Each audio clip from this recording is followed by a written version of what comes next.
Hello, and welcome to Jerri Berry's Friend-tastic Library, the podcast where I interview everyday average people about their fantastic lives. I'm your host, Jerri Berry. Instead of checking out random books at libraries, you can come to the Friend-tastic Library and check out people. Today, we will check out the story of Randy. He's my brother. He is it a lead technician? More or less, yeah. Okay, I think that's what you put. A lead technician in Ashland City, Tennessee. He's a white male in his 30s, and today he's going to tell us a little bit about leaving the military and family life after that. So, hi, Randy. Hi there. How are you? Not too bad. Yeah, cool. I guess just like our episode 1 with Michelle, and if anybody listened to the first episode, I was really excited to ask you how we met because I was a baby. How old were you whenever I was born? I was born in 92, if that helps.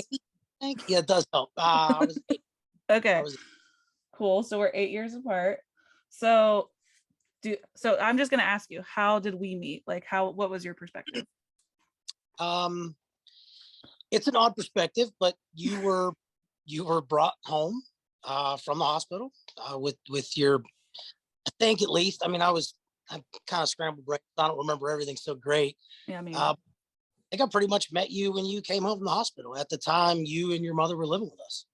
Yeah. So I guess it's the same disclaimer as Michelle. We're half siblings, so we have the same dad, different moms, but our moms were almost unreligious sister wives at the time.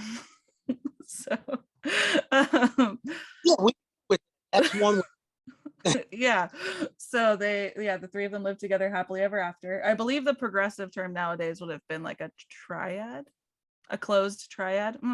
Closed isn't a good term either way, because Michelle was born the same time as me. So right. But yeah, that's cool. And how Nick would have been like, how old are you? How far apart are you and Nick? He's 3.5 years younger than me. So he was like 4-ish, 5. I would have 8. He would have been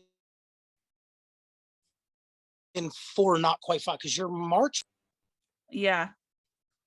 Yeah, so he would have been 4 or 5. Yeah, maybe about to turn 5. Okay. Yeah. Cool. What was it like having a baby whenever you were 8? Did you like not even care? Didn't faze me at all. There was just that house back then. There were always like adults, kids, babies, dogs, teenagers, dogs, cats, all the rodents from the world. It was crazy. So I was just telling Chris this morning. I don't know why it came up, but I was driving the minivan and we were going to breakfast with the kids because on Sunday mornings we always go to breakfast. And I had a distinct visual memory of my mom leaning on the steering wheel to light her cigarette in the car like this. Yeah. And then I was thinking of all the people that smoked back then and like all the smoke in the house. And now that's like borderline child abuse. Smoking in the car or smoking in the house. Yeah.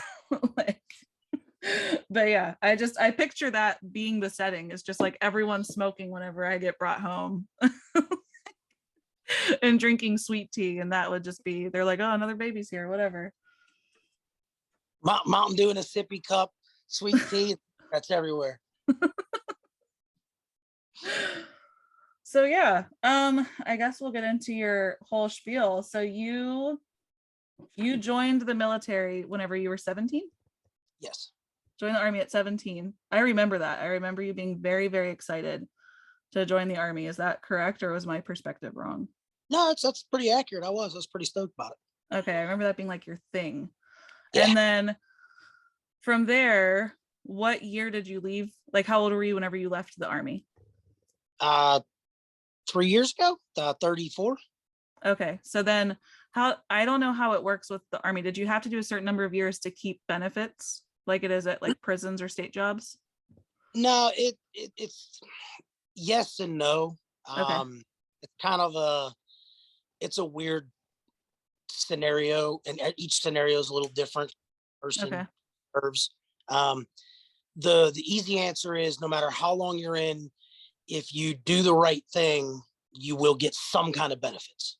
Okay. But the longer you're in, it helps getting better benefits, but it doesn't necessarily mean that you will. Okay, cool.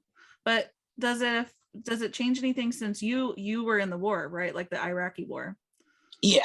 Okay, so does that help with benefits? Because I know Jimmy got a lot of benefits just from going overseas, even though he only did 4 years. Right. So he did. And it so that's also another you can't just answer that with a simple yes or no, because it's different. if I did 4 deployments. I was in Iraq twice and in Afghanistan twice. If you deploy, obviously it's easier to get maximum amounts of benefits. Yeah. If you don't deploy, it's much harder to get maximum amounts of benefits, but it is possible. There are people that served for 18 months or less, maybe, that maybe even got out for bad reasons and have just the same benefits I have. And then there are people that did everything I did and have less benefits than I have. It just depends on like a case by case. Yeah, it's very much a case by case. Interesting. I do have a lot of questions, but I really wanted to pick your brain about like the military and leaving the military, because the instant somebody says like a veteran, I picture like a 90-year-old man that went to NAM, right? And I think that's like the American maybe I'm wrong, but the American standard to me is like a veteran is like a borderline homeless man that went in NAM and we don't love them enough, right? And I'm not saying that that's not true. We definitely don't love them enough, and they definitely still exist. But the reality is, and I'm assuming the majority of veterans are people like you that are just like middle-aged or younger, 30s, 40s, 50s, that have pulled their time and they're living normal life now. Well, I don't know that I would say any veteran is living a normal life now. I guess that's true. That's a good point. But it is, I mean, generally speaking, I'm most of my, for lack of a better term, most of my friends and not blood family, people that I consider family, that are uncles and aunts to my children, and that I consider brothers and sisters to me, because obviously I'm not surrounded by, like, you live in California, I live in Tennessee, and the rest of my family lives out east. Yeah. They're all, 20s, 30s, 40s, 50s, and variety of ages, variety of different backgrounds. Some are from New York and New Jersey and Colorado and California. And they're from everywhere. They end up here, and we all end up together. But yeah, I mean, your view is correct, because that is also a veteran, that homeless guy from the streets. And I know some of those guys too. But you have it's different generations of veterans is really what it comes to. It's the hardest, just most sacrificing, bravest, are the oldest versions. It's, you just count back the wars, and every generation prior to your generation, and then their generation and their generation, were nothing compared to the previous generations. It's just a whole different world. Yeah, for sure. And I think, like, I'm trying to think back, if you were 17, that must have meant I was like 9. So if I remember history correctly, you basically got out of your basic training, AIT, and then just went straight over to Iraq, right? That's how it felt at my age. Yeah, not exactly. I went to basic training when I was 17. I deployed 2 years later. Yeah, because I went to basic training in 2001, and I deployed to Iraq for the initial invasion in 2003. Okay. Yeah, that's crazy. Which meant you would have been like 19. Yep. That's so crazy to me. I turned 20, sort of on that deployment. I was actually on an airplane flying home for a couple of weeks leave to see my daughter and my family. Actually I turned 20 on that airplane on my way home. It's so crazy to think about, because whenever I was 19, I was not doing anything remotely like that or responsible or anything. So I do have very Well, vivid don't think I would promise. I do have very vivid memories of working at Best Buy at 16, and you were still in the military, you were still going overseas, and dad sent you a Nintendo DS to play Mario. Yes, he did. You then sent it back because it stopped working due to sand, which funnily enough is covered under a Best Buy warranty. So then Yep. you got a new DS, and then we would constantly send you like headphones because I worked there and I could get headphones for really cheap because you would go through like headphones would constantly get ripped and broken. Yeah, you probably sent me 10 or 12 pairs of headphones. And I think that was actually what you're referring to, the Nintendo DS and the headphones. I'm pretty sure was actually my second deployment. Yeah, I'm I don't know like not, when or where you ever were in the world. I never yeah, have memories of exact years or ages. I just know while I was at Best Buy was when, because he had me research. Well, I had already known the details of the protection plans because I had to sell them. right. And like 99% of the time they're a scam. I don't care if people like at me or get mad at me or Best Buy comes after me, but they're a scam. But in that case, it was really smart because you were in another country where you're covered by natural disasters. So, Oh, yeah. I was running through headphones, the DS, everything else just doesn't last, doesn't live over there very long. so one of my questions was how long you were in the military, and it sounds like you just did under 20. It was like 27 from my math. So I was overall, because I was reserved for a little bit and I was active duty back and forth. Uh-huh. So my total time in the service was 17 years. Was not 16 years of active duty though. I only did 4 years of active duty. Okay. Good to know. Good to know. So can you talk about why you left? Was it of, I guess I should ask, was it of choice? Partially. Okay. Because I remember in 2017 I got married and you were supposed to go. You can probably hear my dogs barking right now because there's like 1,000 sirens passing my house. But so my wedding was in 2017. You were supposed to go, you bought the ticket, yada yada, but then you weren't allowed to come after all. You had other things to do for the military. And then it was shortly after that dad had told me that you're working on copy machines and you're not in the military anymore. And I was like, oh, okay, cool.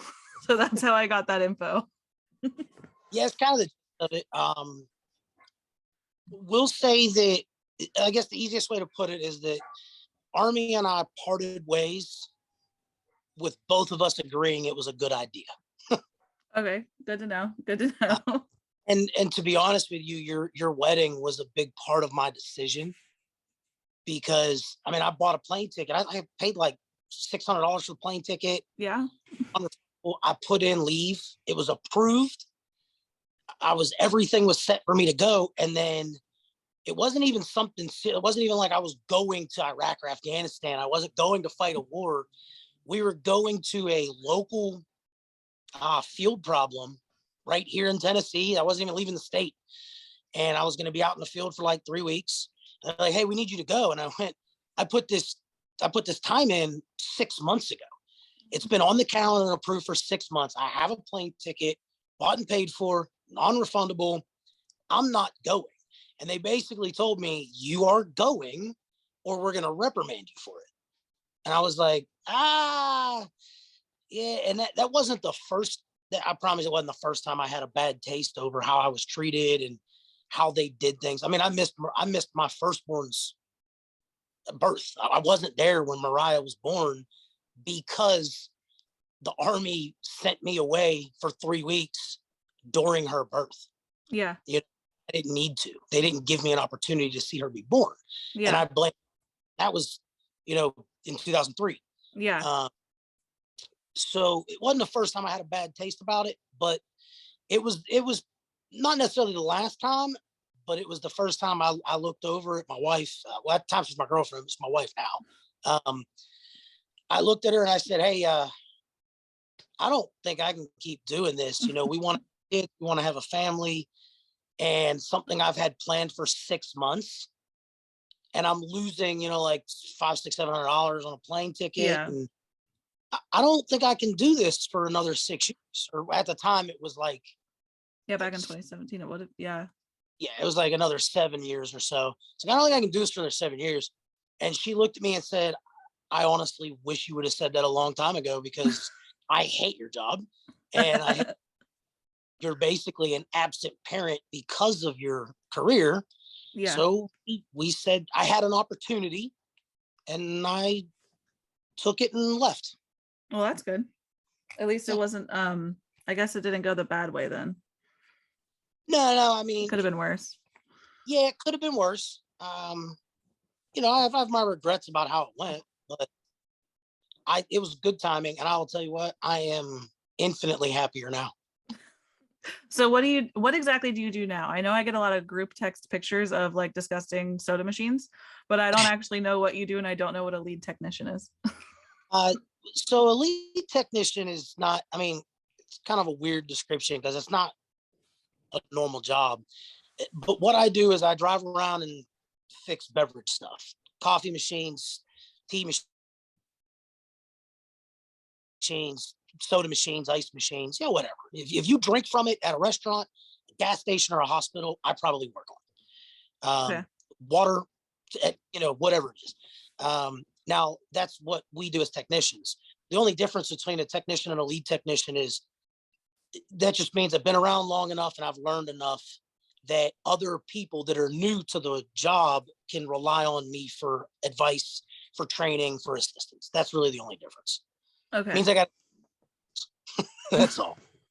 So now this is going to sound like a dumb question, but did you learn to do this stuff in the military? No. Did you just learn on the job? Well, sort of. Because have you ever seen In the Army Now with Pauly Shore? Yeah. Where he works on water sanitation. I was like, I guess if you learn that in the military, you can fix machines outside of the military. So those are water purification specialists, and I actually some of them while I was in.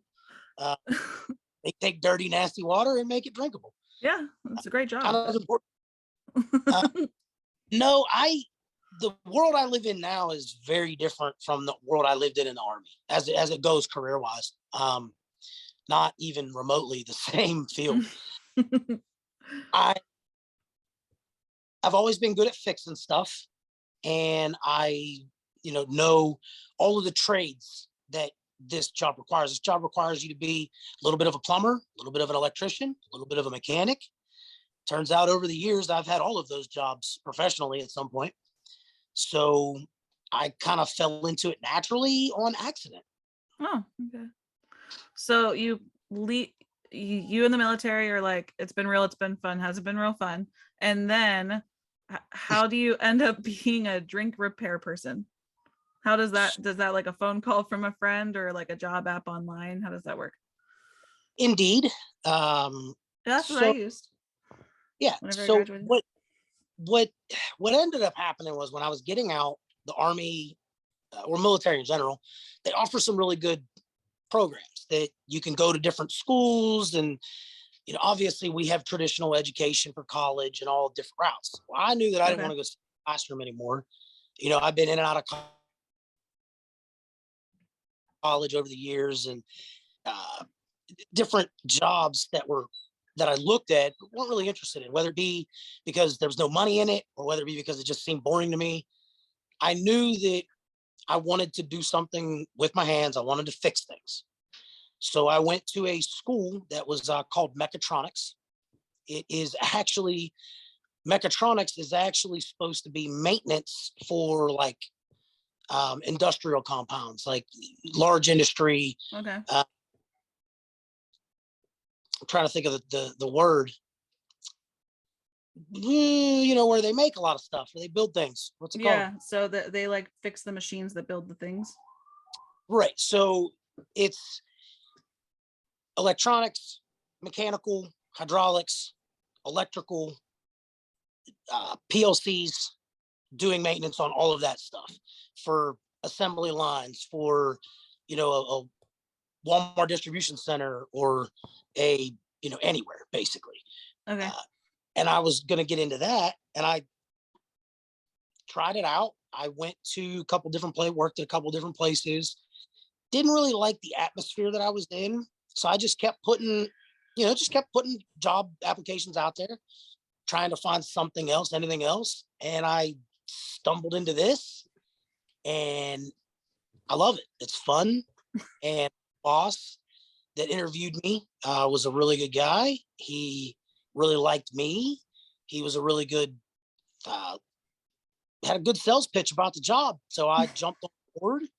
I mean, sales pitch about a job may not mean that the job is as good as they say it is. Yeah. But luckily, he was the owner of the company. Him and his wife own the company. He hired me on. The money was right. So I said, "Oh, I don't like what I'm doing right now, so I'll try it out." And so I got lucky in reality. That's cool. All right. I was going to ask you if you remember the moment that you said that you were quitting the military, but you already went over that because you were talking with your wife. That was pretty much the day the day that I wasn't able to come to your wedding was pretty much the day I decided that. And so then I know it was a long time ago, but do you remember like the moment or what made you want to join the Army? I don't know the exact moment in my life and it wasn't the Army, it was the military. I don't know what the exact moment was in my life. And I'll be honest, I'm not even sure what sparked it. I don't know what. I was 9 years old. Wow. I was probably like 8 or 9 years old, and maybe 10. I don't know, but I was young. And I remember looking at my mom saying, "I want to join the military." I don't think she was real happy about it. No, I don't think most moms are. Right. I mean, I wouldn't be happy to hear that my kids want to do it because it's not the, Yeah. It's a high risk job. Yeah. I don't really know what the moment, I don't know what it was that sparked me to do it. I just know that I was probably 8 or 9, and I just looked at my mom and I was like, "I want to join the military." And I was dead set from that age until the day I signed those papers. Yeah, I remember it really being your thing. I don't know, that's all I've ever known you wanting to do. And I remember whenever I was like, I had already had tattoos, so I was probably like 19. I thought about joining the Air Force. I don't know if you remember that because I talked to you about it. I do. Yeah, I do remember that. And I picked the Air Force because you specifically told me it was the easiest branch to go into. As far as you said, Absolutely. basic training wasn't as bad for Air Force people as it was for others. The whole world of Air Force is a much more comfortable, better life. And I liked the idea of it being intelligence based. And then I went through all the processes, passed all the tests, and then I had my appointment to go for my medical clearing, and I never showed up, and I didn't go. I don't know why. I don't know why I wanted to do it. I think I just saw that in my eyes, you had a good life besides the war stuff, but I knew that there was no real war going on. They told me I would go to Germany for like basic training or whatever. Right. And I was like, well, Germany sounds cool. And then yeah, I don't know why I just never did it, but I'm kind of glad that I didn't. So I wanted to ask, and my mom gave me this idea. My mom listens to the podcast, so she'll get a shout out. But my mom gave me the idea to ask, like, well, if you could do it all over again, would you join the military? Absolutely. Interesting. Is there a reason why? Not a second question about it. As much as my exit from the military was maybe not the best exit, maybe me leaving wasn't necessarily on good terms because of a lot of bad experiences I had.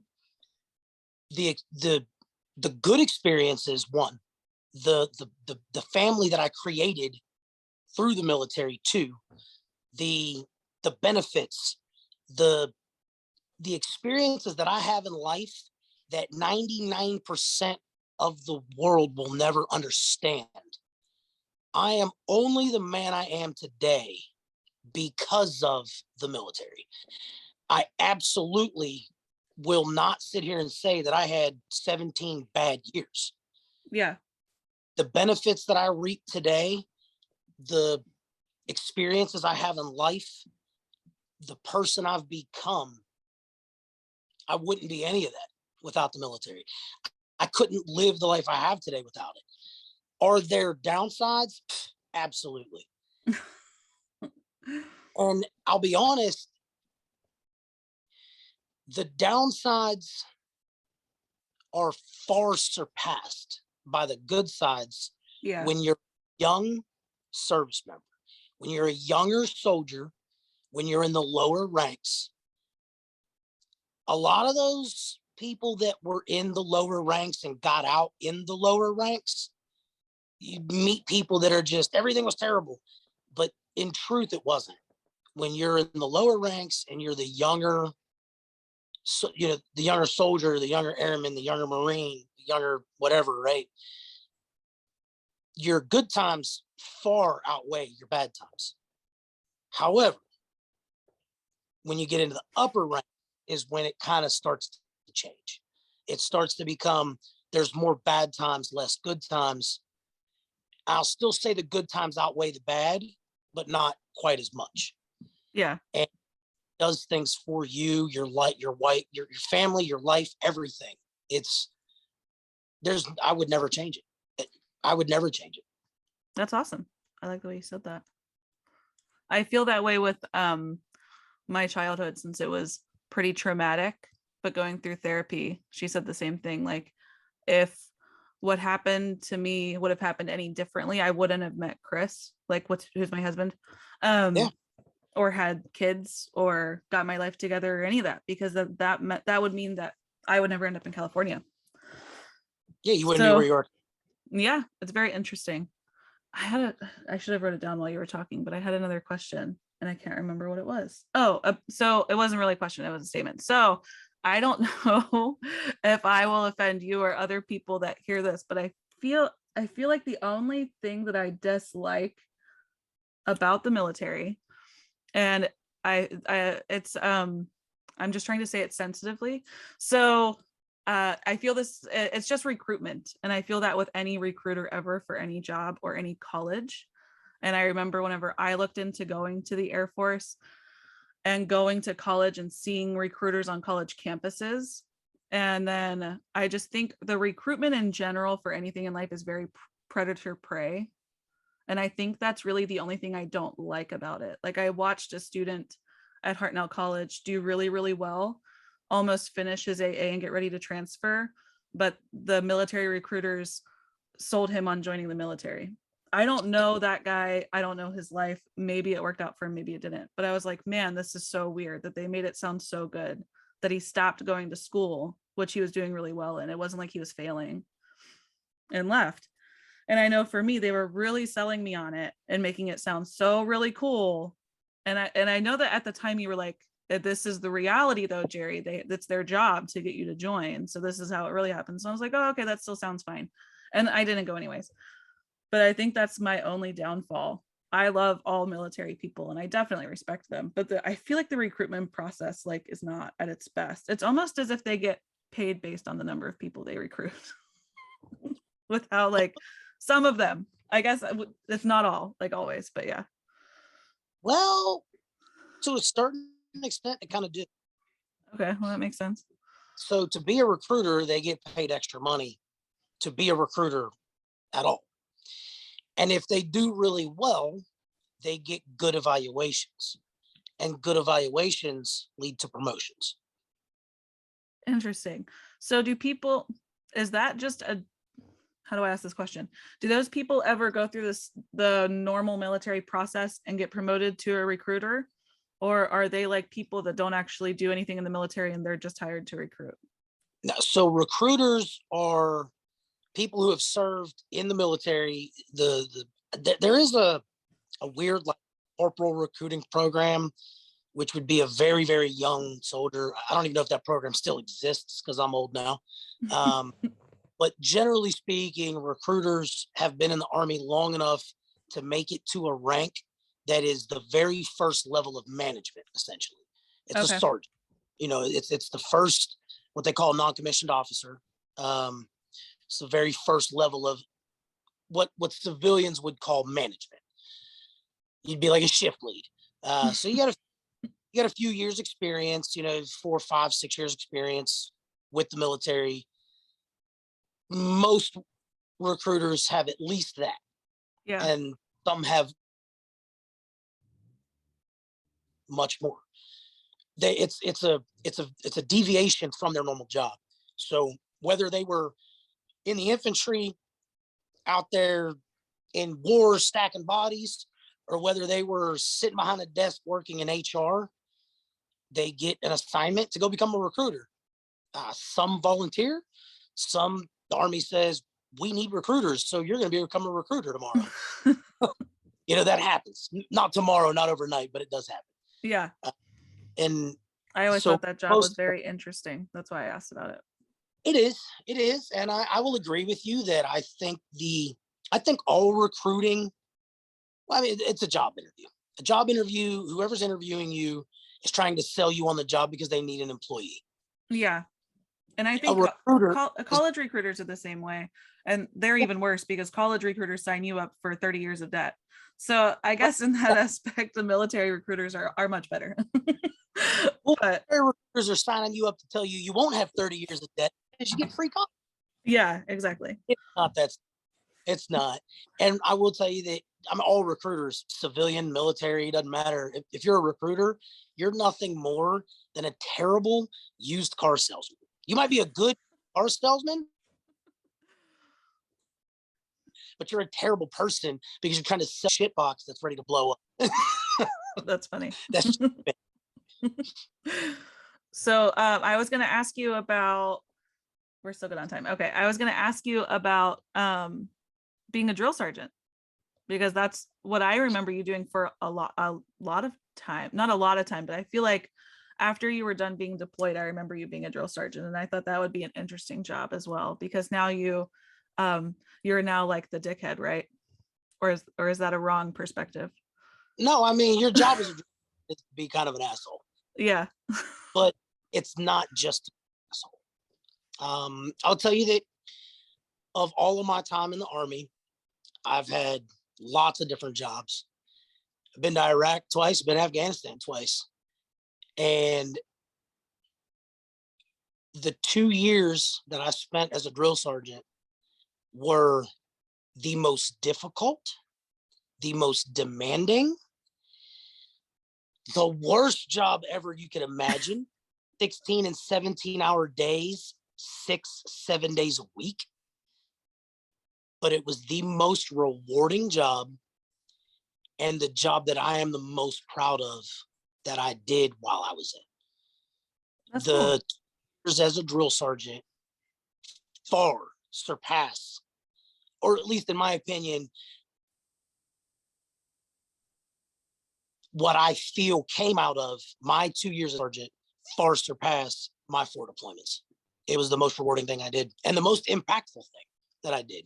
It's interesting. It's demanding, tough, but when you go you back, have to be like the guy, right? Because you just get all these kids that are like fresh off the boat, and you're like, you have to be like me in 6 weeks, right? That's kind of the idea. Yeah, well, it's in the Army, it's realistically 10 weeks. Okay. But it's considered a 9-week basic training, but you have about a week of bullshit on the front and back side. Okay. You have a couple of days on the front side and a couple of days on the back side of bullshit. And now when you get the soldiers, they came from anywhere from 1 to 3 weeks of integration to the Army under a different realm of drill sergeant. And then they come to you. So they're already kind of fed up with the bullshit from the drill sergeants that they've been dealing with for the last 1 to 3 weeks. Then you get them, and your job is to take them from a civilian and make them into a soldier. Yeah. And don't get me wrong, I'm not going to say that in 9 weeks I can make anyone an amazing soldier, because you can't be done. But to take someone who knows nothing other than PlayStation and Xbox, and they're either overweight or they're underweight or they're They can't walk straight. They can't balance. They can't shoot. They can't fight. And at the end of 9 weeks, I give them a solid enough base that they can learn to shoot, learn to fight, have balance, run, do push-ups, do sit-ups, lift weights, stuff like that. It's amazing. When you look at the process of it, you almost think it's impossible, and it seems impossible as it's happening. I have so many questions about this, so I'm very sorry that I'm going to be stuck on it for a minute.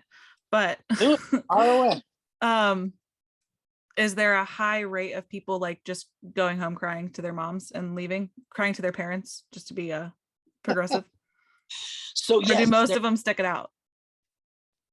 Well, I'll say most of them stick it out. Okay. But so it depends on it's going to sound bad, but it depends on what the Army needs and what the current chain of command, which is your chain of management, expects. So I had cycles where I picked up 60 soldiers, graduated 30. Okay. I had cycles where I picked up 60 soldiers and graduated 45, 50. Okay. I had cycles where I picked up 60 soldiers and graduated 75. Interesting. Right. And now that's one of 4 in a company. So in a company, you typically have 240. Okay. And I was directly responsible for 60 of them 3 weeks a month. 1 week a month, responsible for all 240. Okay. Because you do rotations as to who's in charge of making everything happen, and then who's in charge of just training their soldiers. And it was interesting because if you had a good chain of command, anybody who was like wanting to run home crying to mommy and daddy, you could put them, we called them the wall rats. We'd make them go sit on the wall underneath of these old payphones that didn't work anymore. We called them the wall rats, and we'd go put them in a little box. They'd sit against the wall. They stopped training. We stopped teaching them, and we started processing them to get out of the Army before they even training.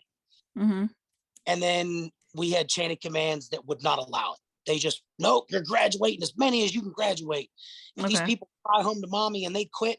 And the problem with that, and that was a big part of my problem with the military, was the military is not an equal opportunity employer. Even though the military says it's an equal opportunity employer, it's not. Yeah. That is a lie. If the military says we're equal opportunity, you're bullshitting. Because if you're too fat, we get rid of you. If you're too skinny, we get rid of you. If you can't run so fast, we get rid of you. If you can't shoot so well, we get rid of you. If you can't do push-ups, we get rid of you. If you can't do sit-ups, we get rid of you. You know, if you can't walk 10 miles with 30 pounds on your back, we get rid of you. That's not equal opportunity, is it? Not quite, no. Right. So if you have a chain of command that says, if they fail any of these tasks, get rid of them. That's a good chain of command because you're only keeping the best of the best. The best of the best, sir. Yeah.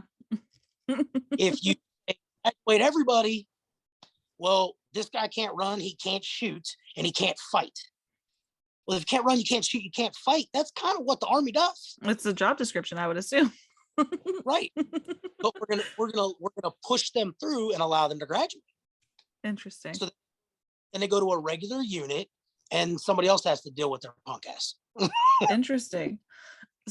Another question I have is it really like in the movies where you like yell at them and get in their face and just break them down with those tactics? Sometimes. I always picture Forrest Gump, like always. So it goes in phases. They have a phase program. It's red, white, and blue phase. Okay, and then you have okay. Right, of course. Different phases, but basic training falls in 3 phases, which is red, white, and blue. In day 1, your first couple of days, I'm in your face. They call it the knife hand. I'm in your face, screaming at you, yelling at you. I got this intimidating hat on that even somebody my size makes look intimidating. Yeah. And I'm grilling you. Just, you are terrible. You're worthless. Blah. You know, you're just going in on them. Just things that you're not even supposed to say to them, but you do it anyways. Yeah. You go in on them the first couple of days, then you turn it down a little bit, and then you work through your phases. You know, your first couple of days is just all break them, scream at them, make them feel like they're this big, do whatever you do. And then you finish the rest of red phase, which means we're going harder on you. We're giving you less privileges. We're not letting you call nobody. You ain't doing nothing. You're just under lock. I'm at work from 5 a.m. to 9 p.m., sometimes later, 7 days a week. And I'm sleeping at the office, waking up. I live and breathe for the first 3 weeks. Well, they say the first 3 weeks, but we don't always let them get out at 3 weeks. Sometimes it lasts 5. It just depends on the group. But, you know, you go in on them hard for 3 weeks or longer, and then you ease up. When you get to white phase, Sundays are chill time. When you go to white phase, you get a little more privileges. You can have a little more freedoms. I'm not there from 5 a.m. to 9 p.m. anymore. You go on a little easier. And then when you get into blue phase, you're going the easiest. They're allowed to like walk to church on Sunday by themselves if they want to. They get now it's a little different over the years. That's how it was when I was there. It's a little bit different. Basically the same concept even today. You go really hard, you go a little easier, and in the last couple of weeks, you're just a good mentor. I'll be honest, I yelled and screamed and got in their faces less than the first week. And then after the first couple of days, if I was yelling and I was getting in somebody's face, it was because somebody fucked up. Yeah. You know, somebody fucked up and it's time for me to get angry. And I was never once truly angry. I was just putting on my best Academy Award winning face and pretending I can turn it on, turn it off. I can turn it to this day. That's what sergeant is, because realistically, you're like, this kid was playing fucking PlayStation 2 days ago. I can't expect to do 100 push-ups. So you can't actually be mad at that. Yeah. So you have to pretend to be. So you can turn it on, turn it off like a light switch. Does that help with parenting now? I think so. Because now that as you're explaining that, I was like, oh, I do that as a mom. I have like mom voice that I turn on and off all the time. And it's not even that I'm actually mad. And I hear myself and I'm like, why am I saying this? I know that if I was that age, I'd hate me right now. But I have to, because if I don't, then he's going to get hurt. Right. Or like whatever. So. I thing without a doubt. I'd imagine yours is just much more determined and scarier and louder than mine is, since you had such professional training. I would doubt it, actually. I'd say I'm the other one. I'm probably calmer and quieter than most parents. I definitely am not a loud parent. I consider well, Michelle is loud in general, and I've heard Michelle yell at her kid, and she's definitely the cliche mom that gets very loud. And like randomly yells while you're on the phone and you're like, oh shit. She's very self-aware. I'm a lot quieter, but I can be very stern whenever I need to be. And it's definitely a different voice of like, I hate that I'm this person, but if I see my kid like tilting the legs of the chair back, I have to like, my mom calls it barking, and I have to be like, stop doing that. Stop tilting the chair back, because I could just picture him like falling, and then I have to go to the hospital. It's more of an inconvenience to me. I know he'll survive if he falls backwards on the chair, but it's like a whole night if something bad happens. You just cost 12 hours. Right. Yeah.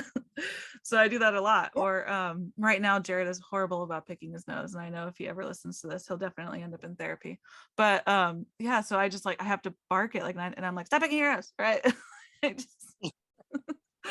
So that's just how parenting is for me right now. I don't know when I got to this point in my motherhood, but it's been definitely very recent now that Jared's older. So, and then like we also got a dog a couple years ago. We got a dog from the SPCA, and then I had to get like a very stern voice with the dog, because dogs need to like, you have to dominate them, like you have to show that you're like their boss.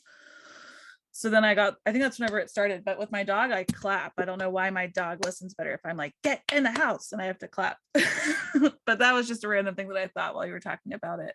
I think my last question about basic training or being a drill sergeant in general is the diet. What is a diet like for a person that goes into basic training? Because like I feel like the movies makes it look like prison, but I'm thinking to myself, like, these kids, or I guess they're adults, these people must be burning like 8,000 calories a day for the first time in their life. So I can't imagine what a diet would be like. It's not a bad diet. It's a very bland diet. Well, it's food is nutrition, right? We're not doing Right. fun stuff anymore. We're not here so that you enjoy your meal. We're here so that you get enough so that you can go run 3 miles with me today. Yeah. 5 miles or however long we ever ran. And yeah, the diet is I mean, I ate the food as a drill sergeant because I didn't have time to eat anything else. Yeah. And we were able to kind of skirt around the cost of it so we could kind of get free, even though we weren't. Yeah. Most days. But it wasn't like a bad diet. I mean, there's no snacks, there's no sugary. There's some of the dining facilities have like frozen yogurt in them, and the drill sergeant usually walks into a dining facility that has frozen yogurt. We just unplug the fucking machine, so that way they can't even get frozen yogurt. That's good. And then they have like a soda machine basically that I know how it works now. That has and like not energy drinks, like power drinks, like Gatorades and flavored waters and different flavored watery drinks, because they're mostly water but a little bit of flavor because you need electrolytes. You can't just live with water. And they drink water all day long. You force them to drink water all day long. So when they go, well, at least I did with my soldiers. Not everybody does this because you kind of have your own. Each drill sergeant is allowed. I forced mine when they went into the dining facility. They had to drink 2 cups of something that was other than water. If it's juice, if it's Gatorade or the knockoff brand Gatorades that was on the little soda machine they had, you drink that. I wanted them to get the electrolytes because you need that. Yeah. And especially then you for get sweating all day. Yeah. Right. And then I mean they break it down like a normal healthy or normal meal, where you get your main, your main protein, you get your carbs, you get your starches, throw some extra stuff here and there, and maybe grab a yogurt and call it a day. But it's not like prison slop, like off the lunch lady spoon. I mean, it kind of is, but it's not. I mean, it's not what you but it is essentially they get in a line with a tray and they shuffle through the line with the tray. I'll take the macaroni and cheese, please. Can I have the?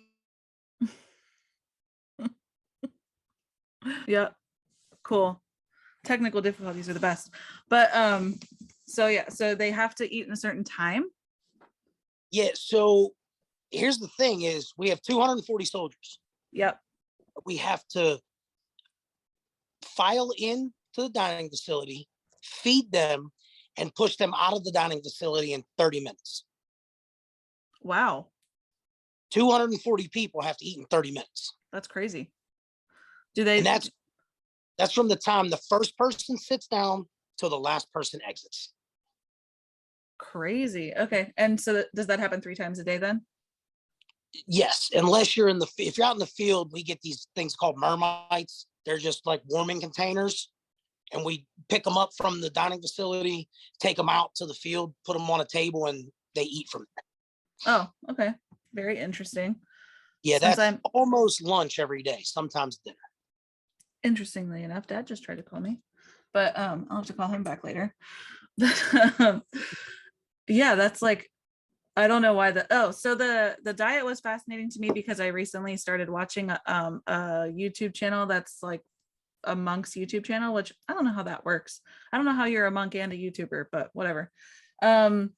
He talked a lot, I think it's controversial, but he talked a lot about the way they eat whenever they first get there, because they have their own form of like adjusting to do as Buddhist monks in Tibet. And it's kind of the same thing. They only have a certain number of time. It's a very sacred thing that you do. It's only for nourishment, not for enjoyment. So they give them, and they eat out of the same bowl every meal. They only eat 2 times a day. And at first they like set out this beautiful spread of buffet, and they're like, you can get whatever you want, but you only get to go up once and everything has to go in your bowl, right? So then they're like, oh, I can't eat all this shit because soup doesn't mix well with cake and like all this stuff. So then like they naturally learn how to pick and choose what they Yeah. want, and they naturally like figure out what lets them get all their work done. Like you can't eat cake and then go get all your work done that day. So it's kind of like a gentler form of forcing them into the ways that they need to eat. From what this YouTuber says. How true that is, I don't know. Because again, I feel like a monk having a YouTube channel is like an Amish person having a YouTube channel. It just doesn't make sense to me. But whatever. So I guess since I'm having technical difficulties, I'll just wrap it up and ask you our Instagram questions if you're cool with it. Let's do it. Okay, so there was only 4 of them, and we actually know all of these people. So You said we know all of these people? yeah. We, as in both of us. Yeah. Yeah. On Instagram? I don't even have Instagram. Oh, so it's Instagram and Facebook, because I post my Instagram stories, which automatically shares to my Facebook. And then one sibling knew that this was happening, and they texted me and was like, hey, can you ask him this at the end? So that's that. Okay. There's only 4 of them though, so they'll go by pretty quick. But the first one is, what do you love most about your family? Ooh, that's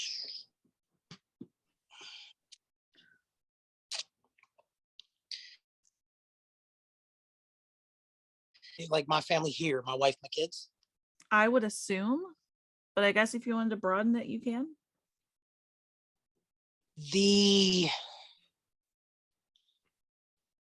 Wow, that is tough. Yeah, I wouldn't know how to answer that question. That is actually tough, but I will say the thing I love the most about my family is, it's gonna sound ridiculous, but the logistics of it, how we work together. You know, it's our the way we work makes sense. It works perfectly. And when it's time for me to spend time with my son, and it's really time with my son, my daughter butts out. And when it's time for me to spend time with my daughter butts out. And then when it's time for me to spend time with my wife, both of my kids butt in. Of course. Have to off on somebody else for a night. But the logistics of my family, the way we all just kind of get what our place is in the family, it's really nice. It's really makes it easy. I can't say easy because ain't nothing about having kids and being family easy. Yeah. But it makes it easy. You know, yeah. as easy as it can be, at least. That makes sense. Just the other day, I don't know why this came up, but I was texting Michelle, and we were talking about relationships or Chris or something that me and Chris were doing, and then I was like, on a real that what I texted her was like, on a real note though, relationships are all shitty and they're all hard, not just romantic relationships, family, friends, all of that. Yes. And I was like, but somehow me and Chris were never forced to be together, and we've been keeping the ship sailing for 8 years through all of the shit that we've been through and all the bad stuff and all the good stuff. So to be able to do that is astonishing, because I don't know anybody that'd be willing to do that with me, including family. Like living with me and dealing with me for 8 years and still keeping it going well is like fascinating to me, that we're able to hold it together. So yeah, that makes sense. Yeah. We figure it out. But yeah, but at the same time, I'm a lot less feisty than I was whenever I was 19 and 20. So maybe he got a little better of a Jerri, but the fact that it worked, yeah, the fact that it works, and they put up with you and you put up with them, that's pretty impressive, right? Yeah, I guess that's true. I always ask him, like, I don't know why you liked me so much. And he's like, well, I was 35 living with my mom. Like, he's like, I don't know why you liked me, so. Okay, so then another question was, who is your favorite sister?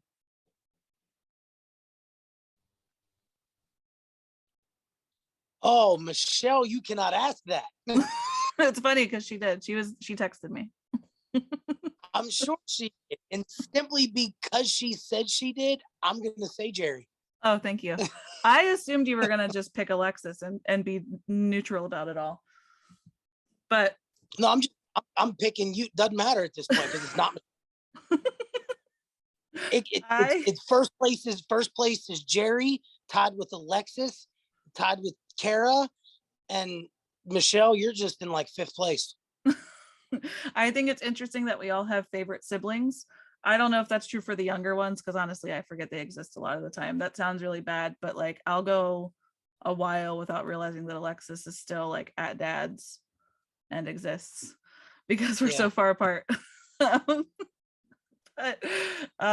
this is just my question, bouncing off of that question. Do you have a favorite sibling? And I'm not offended. I'm just totally curious, like one that you talk to all the time. Absolutely. Are you going to name them or no? I mean, you could name them. You should know. I would have guessed that it's Danny, but it might be Nick. I don't know. It's definitely Nick. I mean, I don't that the bond, and I love all of you, but the bond that Nick and I share, because Nick is the only sibling that I spent his entire life with. Yeah. And so it makes it different. It's not something that, now there were years that Nick was my most hated sibling. Yeah. But he is, the bond that we have is not a bond that can be broken. Yeah, it makes sense. You shared the same living experience since you had the same mom. Right. Okay. Yeah, we literally lived together our entire lives. Yeah. Okay. And then another question that I got was, who do you think dad's favorite child is? And I wish I would have asked Michelle this, but I didn't think of it until someone said it today. Pass. Because I feel like it's changed a lot over the years. Like, I think it's been different kids at different times. I do think it is different kids at different times. Currently today, I will pass. Okay. And then the last one was this was actually not from anybody that we know. This was from a hippie lady. But what's the favorite place you visited? Ooh.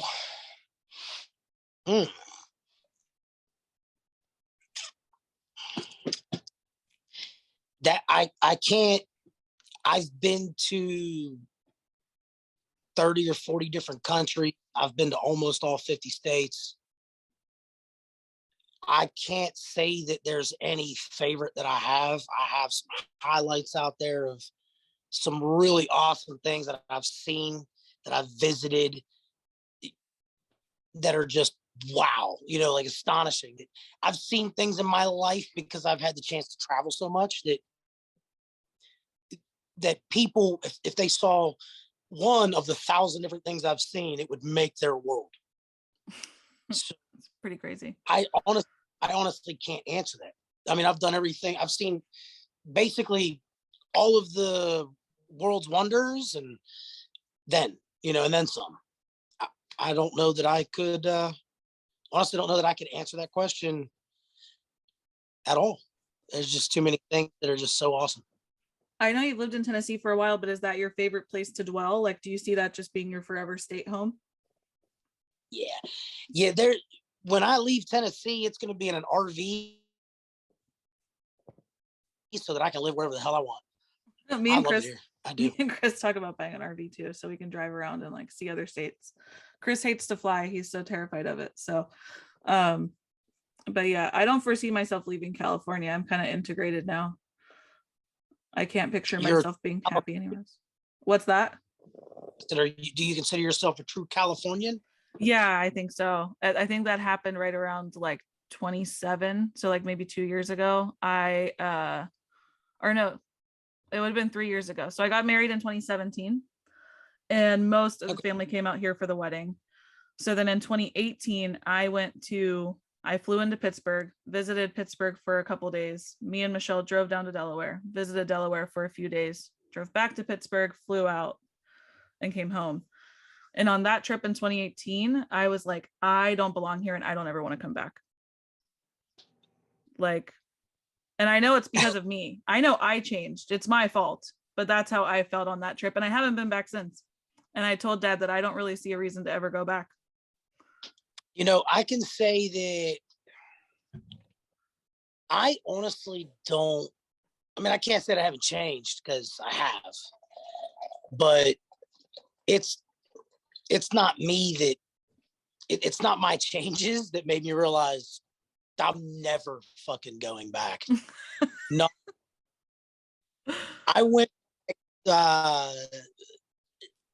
went back the first time in 3 or 4 years in September, I believe.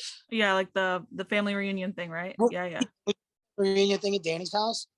And I will tell you that was part of that experience was probably one of the best experiences I've had in Pennsylvania in the last 20 years. Part of that experience was horrible, obviously, but even the part of that experience that was the best experience I've had in Pennsylvania in 20 years still tells me that whole place can get fucked. Yeah. Yeah. And ever.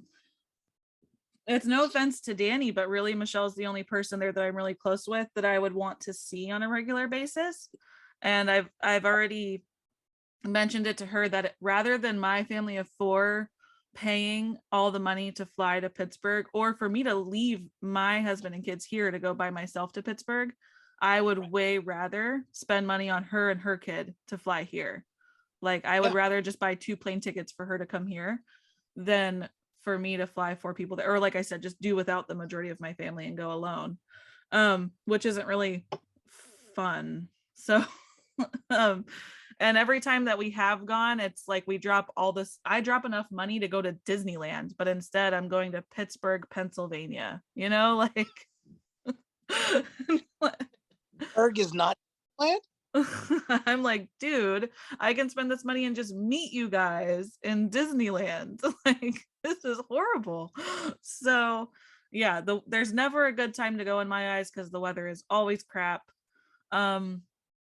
The people that I know there, like from growing up or high school, are people that I'm friends with on Facebook, and I'm cool with it staying that way. Like I don't need to go there and see them in person because I know we would never get along if we hung out extensively in person.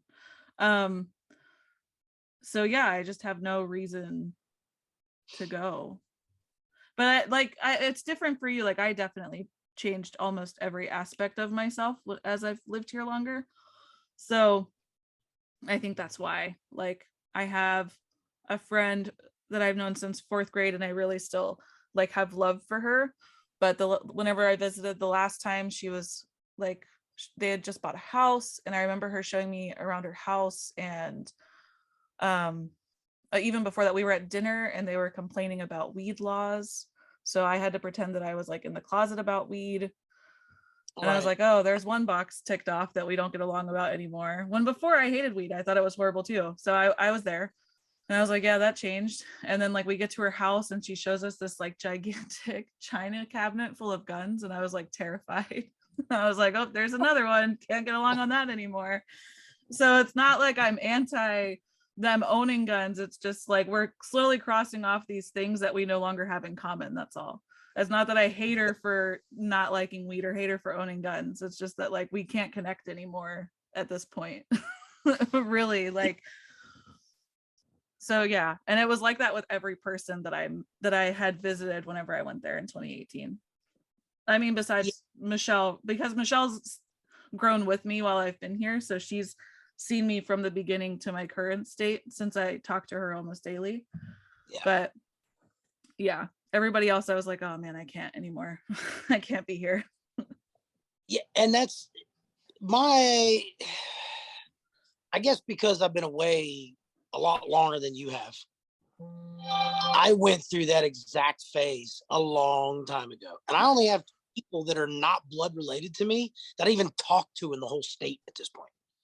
You know, or I can't say blood related. Like I have a stepsister there and a step brother-in-law that but that's essentially blood because that's my mom's stepkids, you know. Yeah. So somebody who's not technically family, there's only two people in the whole state that I talk to, and I only talk to one of those two people regularly. The other one I talk to like once a year. Yeah. Yeah, like the Because friend that I was talking about, we'll message on Facebook, and she has a small business, so I'll like buy stuff from her, and it's super nice to message. But I know that we can't, like, I can't go to her house for a week and spend a week with her, and we wouldn't be able to tolerate each other at that point. I mean, no. maybe we would, but I know I would get sick of it after a while. I'd be like, I love you better while I'm in California. Not to mention, like, not to mention, like, I lived a party girl life in Pittsburgh, and every time I go visit, I just see all the people that I don't want to see anymore because they were all bad decisions. So like, nobody leaves Pittsburgh. So anytime I go back, I just see like a laundry list of guys that I do not want to look at anymore ever. So or like bar friends, because they're still in that bar. They haven't left. Well, yeah, I mean, I went back, not this last time, but a couple of years ago, I went back, and I walked into the neighborhood, and I'm like, that fucker was sitting on that same porch 6 years ago, drinking the same drink, and he was going to the same hole in the wall bar down the road, and he was fighting with the same neighbor like 6, 7, 8, 9 years ago. What the hell? Nothing changes. Nope. It's so small and such an insular town that whenever my mom got to California first, before I did, she met a guy through high school. She dated him, moved him out to California. They dated. They were together whenever I moved to California. He couldn't hack California anymore. He's a small town guy. He goes back home. Years later, I bring Chris to Pittsburgh to meet the family officially. We'd been together for like 2 to 3 years by then. Yeah. And that guy is still in Pittsburgh, and we meet him at a bar and hang out with my mom's ex-boyfriend, because that's how small it is. And then dad ends up selling a boat to that guy's best friend, who knows my mom really well.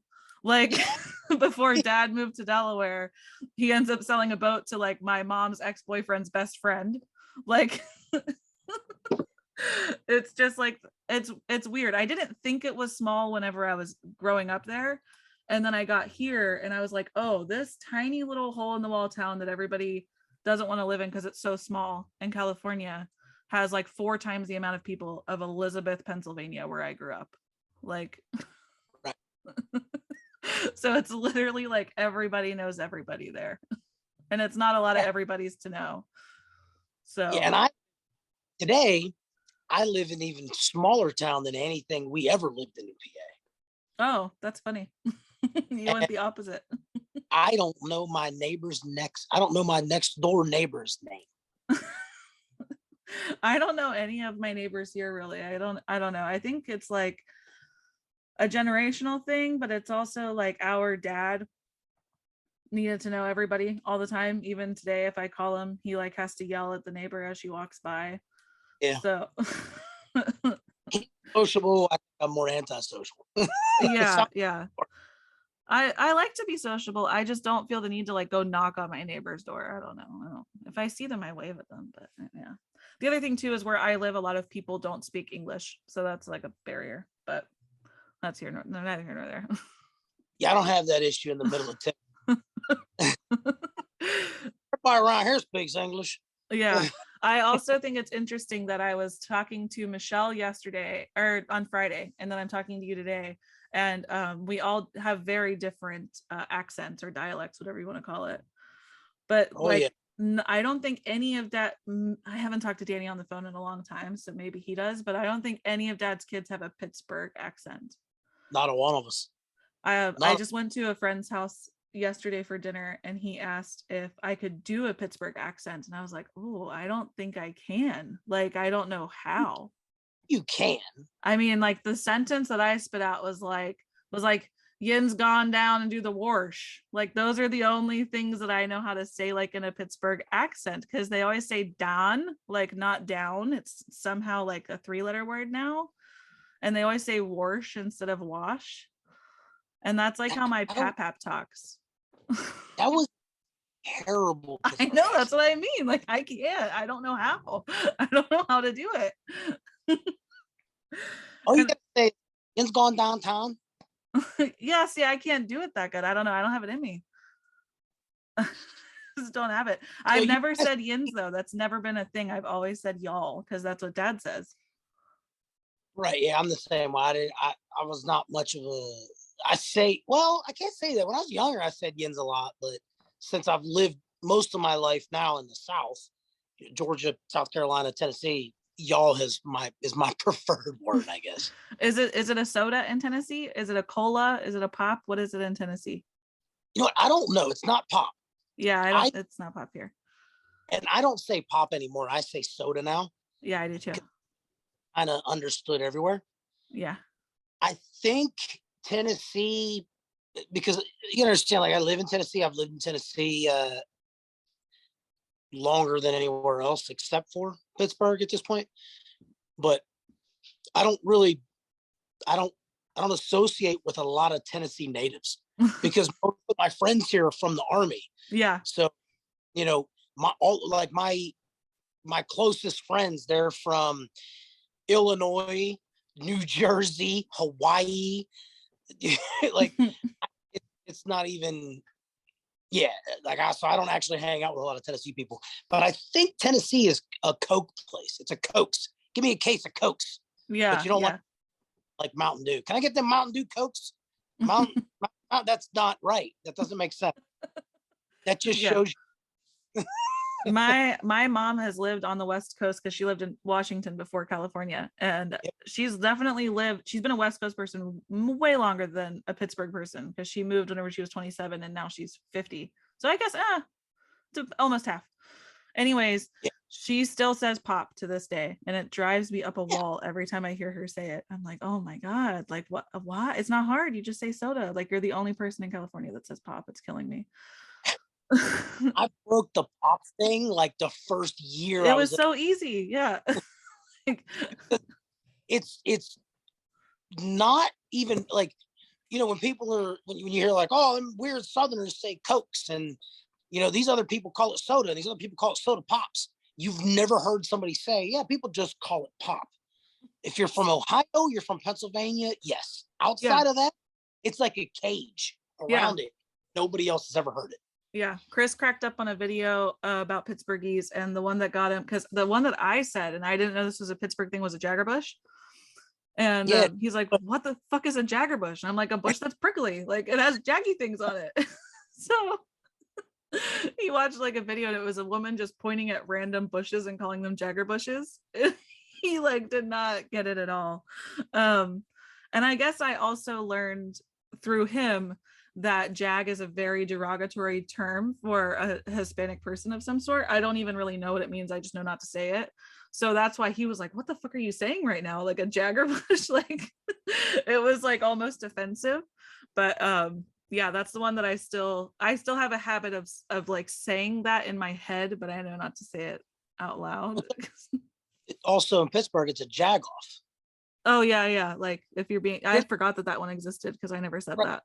you're not a jackoff, you're a jagoff. Yeah, with a G. It's like one word, Right. Jagoff. Yeah. You guys going downtown to see them jagoffs, you know. And I know Stillers. I still say, how about them Stolers. Stillers? Oh, Stolers. Yeah, and crick. I say crick. Like I'll like know that that's a thing that's from Pittsburgh is like the crick. But yeah, I think it's. Are you still sorry? I said we were going to end this and then I didn't end it because now I have a lot of questions about not living in Pittsburgh. I Do don't, you still follow sports in general? yeah, I mean, I don't, a couple years ago, I was like living and breathing sports. Like that's all I did was like watch sports, but I still follow it, but I don't like live and breathe it anymore. Chris loves sports, so I know like what he tells me because it's like we both know each other's likes and dislikes, but we both also like to allow each other to talk to us about it, and we'll just pretend to like it. It's like a mutual agreement. Yeah. So like I'll tell him all the drama with the celebrity interviews I listen to it on YouTube all day at work, and he'll tell me about sports. Good And trade-off. so I know like enough about it to talk about it at the water cooler at work, but I always explain to people that the Steelers are like a cultural aspect of Pittsburgh. It's not even a sport anymore. Yeah. So I know like Steelers history, black and gold just feels comfortable to me, even though I don't do sports and don't keep up with them. But I was wondering if you felt the same way, or if you're still a Steelers fan. I'm still a Steelers fan. And every time I see like someone rocking the emblem, I feel like it's a little piece of home, and I'm like, oh, I'm from there. That's a really cool shirt. And they're like, oh, thanks. So, see how far we've spread? We're like, hey, we go everywhere. Yeah, exactly. And Chris really tripped out on that whenever he did go to Pittsburgh, because there was a football season. We went in September. That seemed to be the mildest temperature to me to go. Not quite winter yet, but not too humid summer. Right. So we went, and it was still Steeler season, and the whole town had been severely depressed because they hadn't won that game that had happened, whatever, close to the date that we flew in. And he had never felt such an energy before from a whole town of like sports. Because in California, we have like 6 football teams and like 8 baseball teams. So people are diehard fans here, but it's not like the whole section that we live in is affected whenever a team loses. That like our neighbors could have 3 different football teams that they root for, and they're all from California. So yeah, and that's, I mean, like, you don't get, when you say diehard fans, California, not a single California team can even fall in that category, to be honest. I don't think so, because it's not the same. It's just not. There are only a few teams in all of sports, between baseball, football, basketball, that can truly say, like, I'm a diehard. I don't give a fuck if we went 0-17 this year. I'm still out telling you my team's better than yours. Yeah. I feel like it's also usually the dumber people in the world, but regardless. I feel like it's the Red Sox fans are all about the Red Sox, even though they never win. Steeler fans are all about the Steelers. But what's interesting is the Steelers are actually pretty good throughout, historically, I guess. Well, historically, they're actually the most winning team since 1969, I think. Yeah. I was going to say 70. So, yeah. The most winning team since then. So, I mean, because when was the Immaculate Reception was in 1970? It was way before I was born, so I don't know. I have scrambled brain, so it's all the alcohol. I'm definitely noticing. Up too much. And the alcohol. So mine's because I've been blown up too much, and the alcohol. Oh yeah. But yeah, I always tell people that the big thing is once you get off the plane and you come down to baggage claim in the airport is the Immaculate Reception statue is there to greet you. Yes, it is. And I think Chris said that they were facing a California team. Were they facing the 49ers? They might have. I don't remember. I think it might have been. If it was anybody, it would have been the Niners probably. Because there's one of the older ones. There's been a lot of teams that have changed throughout the years too. But yeah, I think Niners the oldest team in California, right? I think so. Well, the Raiders just moved to Vegas. They're not even here anymore. And then, is there an LA football team? I don't know. There used to be. Well, you got the Rams. The Rams, LA Rams, yeah. And baseball is just ridiculous around here, dude. We have like the Giants, the A's, the Angels, the Dodgers. Yeah. There's another one that I'm thinking that I'm forgetting. But yeah, sports are ridiculous. But yeah, is there anything else you wanted to share with the people that listen? Any way that you want to promote yourself? I know you're not a famous person, but yeah, I'm not about to promote myself, but you asked me a question, so I'd like to end it with asking you a question. Oh yeah, I love it. I love talking about myself. So, how old is Chris? Chris is 42. Wait, he was born in 1979, and his birthday's coming up in December, so I think he's turning 42. Wow, you think this is your husband? I know, I'm horrible. I know his birthday, but to do math, I think he's turning 42. Okay, so your oldest sibling was born as well. Yep. And you are 27. I'm 29. 29. Yes. So me and Michelle turn 30 next year. Shit. Okay. I had that math the wrong way. I knew there was a 1 year difference. Okay. So you have 13 years between you and Yep.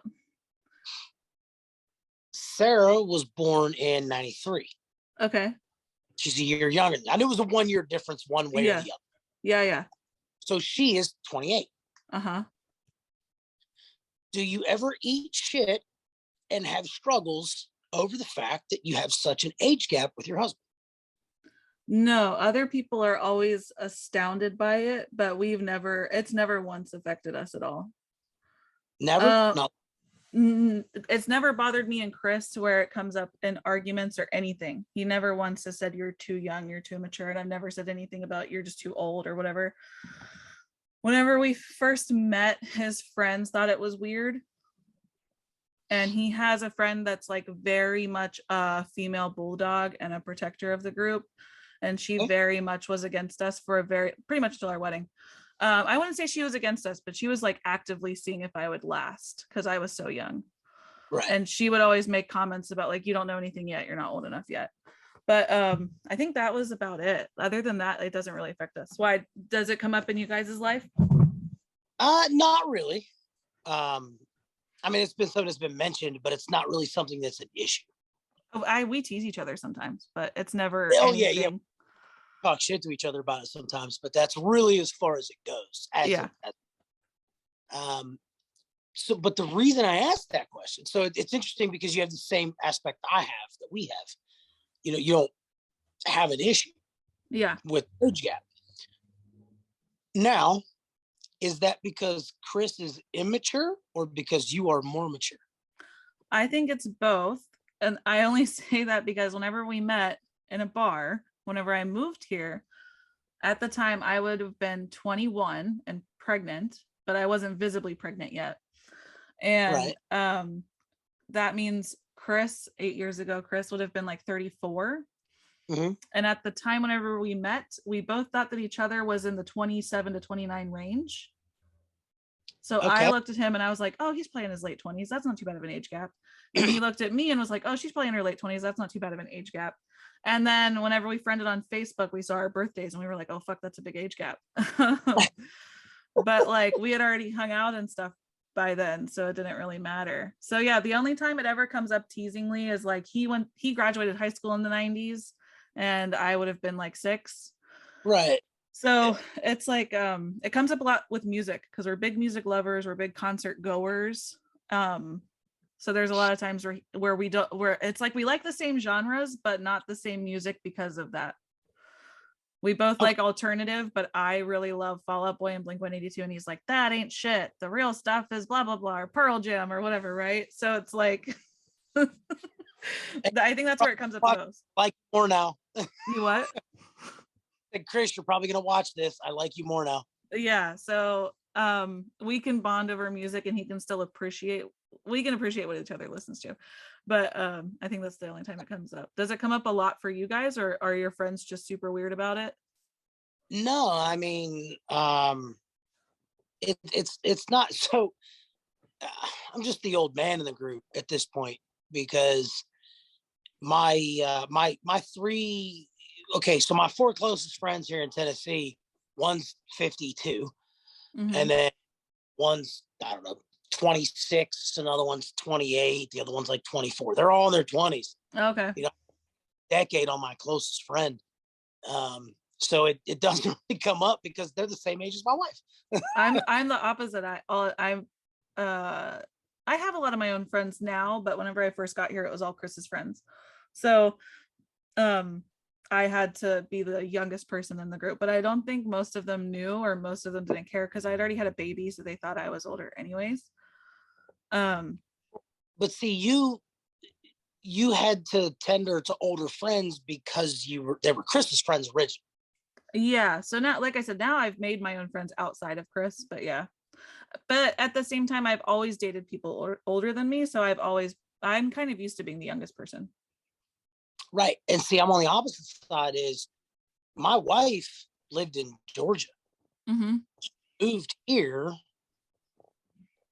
and her friends are, now she has her own friends now, but her initial friends stemmed from my friends. which were all her age. Oh, interesting. So you always hang out But with younger people. that just lets you know that I'm the immature one. Yeah, and it's funny because whenever me and Chris met, I was pregnant, but I was of the mindset before I found out I was pregnant, like I never want kids, I never want to get married, like none of it. I was ready to be a single Pringle the rest of my days and just live out every day like I was 21. And Chris was the same exact way. He was like, I have my motorcycle, I'm single, I don't care, I don't want kids, I don't want a family, marriage is dumb, all of that. And then we met and we were like, oh, you can tell me to shut up if you're bored. But whenever we met, like he knew I was pregnant. I wasn't shy about it. I never lied. He knew instantly because he knew my mom before he knew me. And then we were basically like, we're just gonna fuck around and have fun until the baby's born. Because I kind of forced that ultimatum where I was like, I don't want ins and outs, and I don't want like a not steady thing. So after Jared's born, we're either just gonna high five and never see each other again, or you're gonna have to stick around for like a little bit. Maybe not until he's 18, that's not realistic, but you have to be like a solid person that's willing to like put in the work. And then so then we were like, okay, cool. And then Jared was born and he was there the entire time I was in labor, all 38 hours of it. My mom, I think he had to leave to work because he worked at a bar as a door guy. And I think he did go to work that one day for like the 4 hours, and his boss let him go because he knew what was going on. Right. But that's how he knew my mom. My mom hung out at the bar Chris worked at. So anyways, and then I wanted my mom to go into the OR with me whenever I had the C-section. Ultimately, that's what I needed. But that was just because we didn't know what Chris was going to be. So we all agreed as a unit that my mom would go into the OR with me. And then, but I told the hospital that Chris can be with the baby. So once they I don't know if your wife had C-sections or if you know how C-sections work, but once the baby's born, they like wrap it, weigh it, whatever, they like put it next to you so you can kiss it, and then it rolls away into a nursery, and a person has to be designated to care for it. So my mom and Chris did that, and they let Chris like roll the baby into me, and he was like, yeah, I'll just stay. So that was that. And then we did it all over again 6 years later with Haley. So and it's funny because after Jared, we were like, never any more kids, never anymore. And I was like, oh, I might want another one though. Lonely onlys are kind of weird. No offense to any lonely onlys out there in the world. But I grew up in a big family, and I know I didn't want a big family, but I didn't want just like one kid either. It seemed kind of sad. So then eventually we got to the point where we could have a second kid because we had our own apartment, and I wanted to have a kid while I was in college rather than working. So a lot of people think it's weird to want to have kids while you're in college, but in college, you're honestly not away very much. You have a lot of homework, but your schedule, you can make kind of your own schedule each semester. You're home a lot more. You have a lot more bigger breaks. If I would have had my kid now, I would only get 6 weeks leave, or I think California has 12 weeks. I think I would get 12 weeks, but that would be it. And then I would never see my kid again, except for like the 2 hours I get after work. Right. So yeah, that's why I had her in college. But yeah, that's basically how that happened. That's awesome. I don't know. What's your and Sarah's origin story then? So our origin story is interesting because I never remember hearing about her until it was like a pretty committed thing. But we just don't talk that often, so that's why. I met Sarah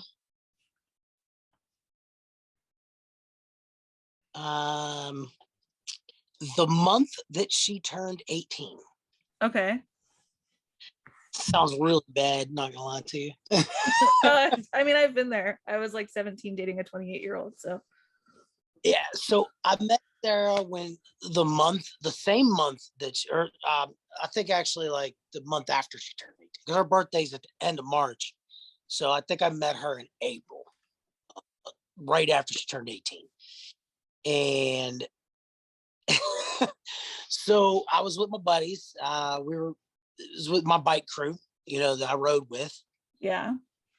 And we were down in Jacksonville, Florida. That's where she, grew up. That's where she was born and grew up. We're down in Jacksonville, Florida, and we were like, hey, there's this little cool water park over here. Let's go have some fun at the water park.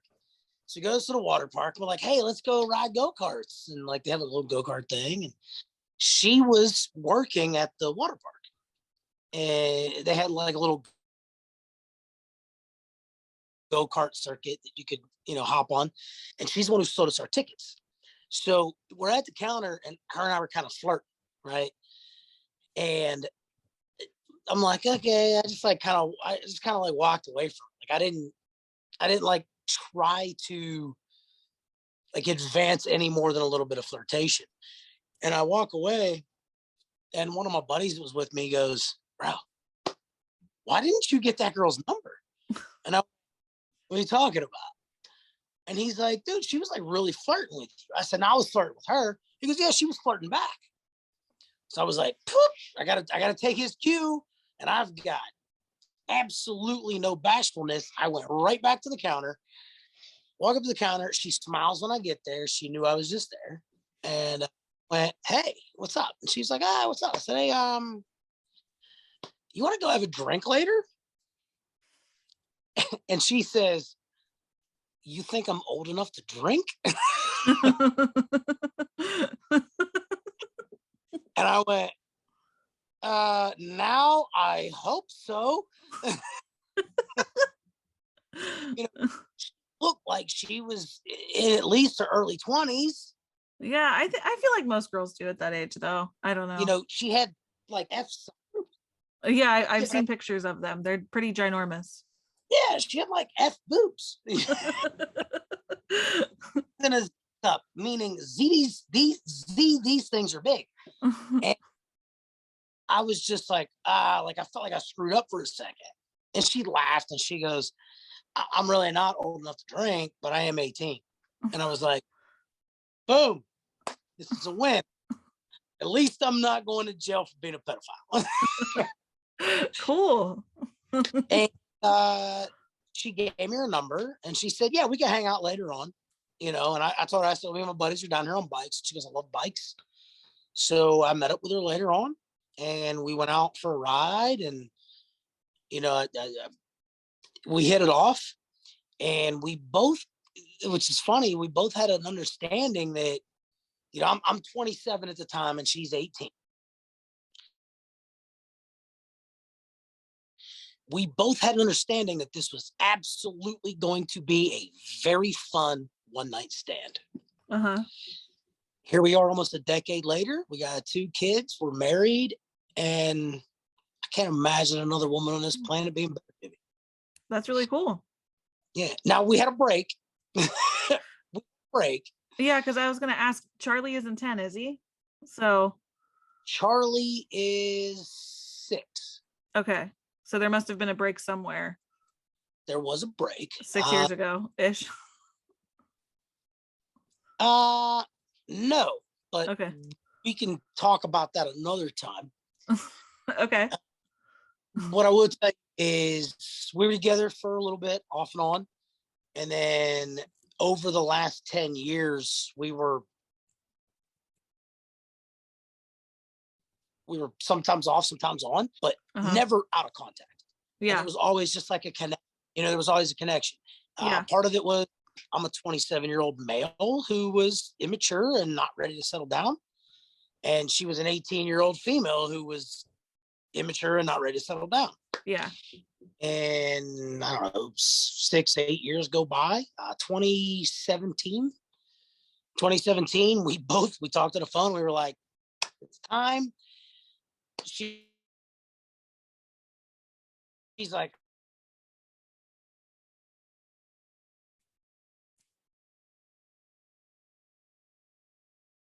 oh crap, I think my thing froze again.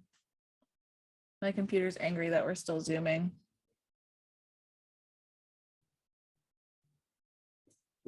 Here we are.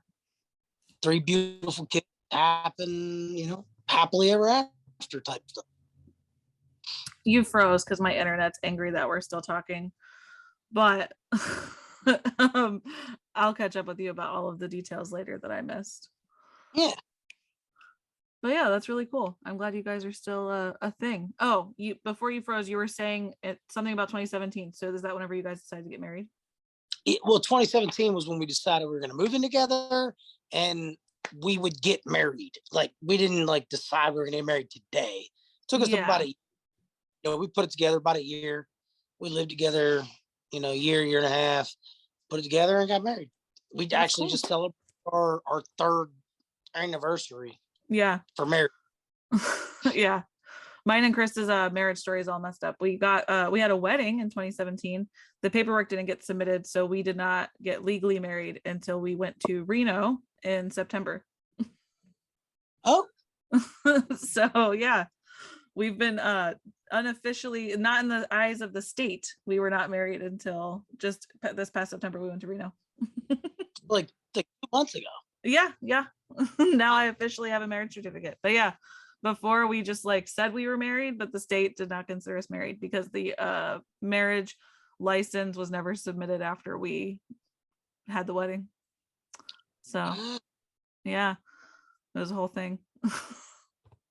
But yeah. So I got invited to the first wedding and couldn't make it because the Army sucks. Yeah. And you invite me to the second wedding. I feel. Yeah, it was kind of low key because a lot of people didn't know that we weren't legitimately married the first time due to a paperwork issue. Apparently that's a very common like mishap where people will actually not know that they're not legally married because they would think that like like if you get married in a church, like that person is supposed to submit it, and if that doesn't happen, then people will go like years and years and years and not realize they're not married. So I found out that that's a very common thing after it happened to me. Yeah, actually, I'm not even quite sure that I told Dad that I got legally married because you know how Dad is. But yeah. So yeah, if he doesn't know, I should probably tell him just in case he listens to this. But yeah, so and it didn't really matter to us because we knew that we committed to each other in front of everybody. We didn't need the state to like have paperwork that said so. And I knew that I would never change my last name, and I still haven't. So it didn't matter to me to have a different, like I wasn't looking forward to like having a different last name or anything. So yeah, we just never put literally the only reason we went to go make it legal was because I got a job that has benefits, and he cannot get those benefits unless we were married. Right. Which I personally bullshit because I disagree with the whole marriage system regardless. But yeah, it sucks that we have to do that, but because like I said, to us, we were happy to be the way we were, like because my thing was like before the government got involved, that's what weddings were, what we had. Your friends and family got together and you committed, and that was the end of it. And then the government was like, wait a second, I need to make money on this. So now that's like the whole government aspect is there. So we were like, we don't need all that. But because of health insurance and for him to be a beneficiary in case I die for my life insurance and that kind of stuff, we had to get one. But yeah, so all right, I will officially let you go now because my internet is being stupid, but I'm super grateful that you were here. Thank you for being on the show. It was good. And then I will let you know whenever I post it. Yeah, let me know when you post it. I actually enjoyed it. I was a little bit worried that maybe it wasn't going to be so fun.